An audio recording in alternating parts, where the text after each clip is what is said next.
welcome back to A Better World. This is your host, Mitchell Jay Rabin, and we're very glad you're joining us again today. Today we're going to have another very interesting show.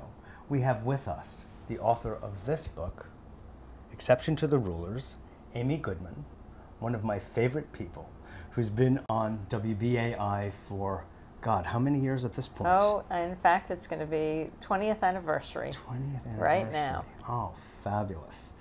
The well-known host of Democracy Now!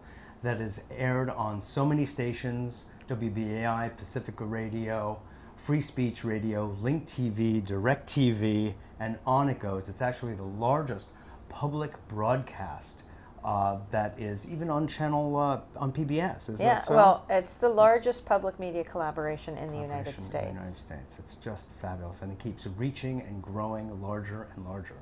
And now Amy, with this book, has been nominated as by the independent booksellers as the top title of a book during this election season.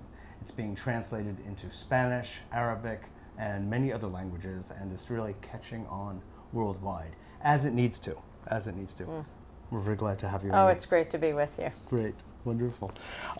So, first of all, let's just go into, one of the things that I've always wanted to just ask you, because of where you sit and the amount of news that you filter every day, you've developed a real historical perspective on what's going on in this world in general and in this country, of course, in particular.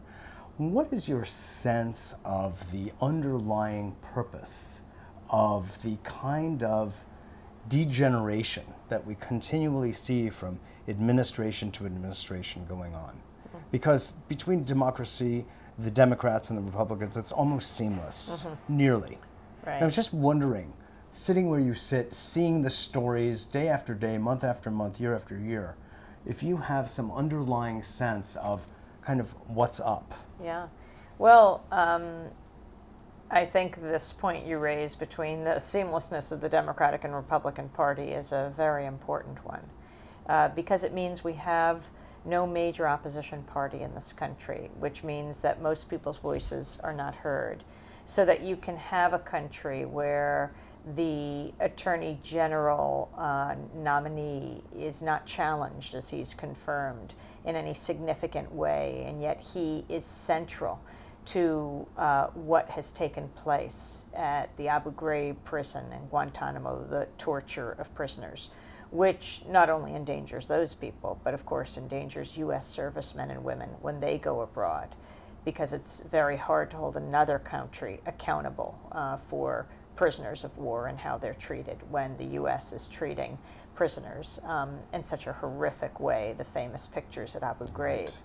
And that's just one small example, but even going to war, the invasion of Iraq, the fact that it was supported, right, by, though there are some Democrats who opposed it, the leading Democrats, like the Democratic Party candidate for president, John Kerry, and his running mate, Senator Edwards, they supported the authorization of the invasion. And this is a very serious issue, because you not only have a political landscape where the major parties don't represent most people, but then you have a media that acts as a megaphone for those in power, excluding everyone else.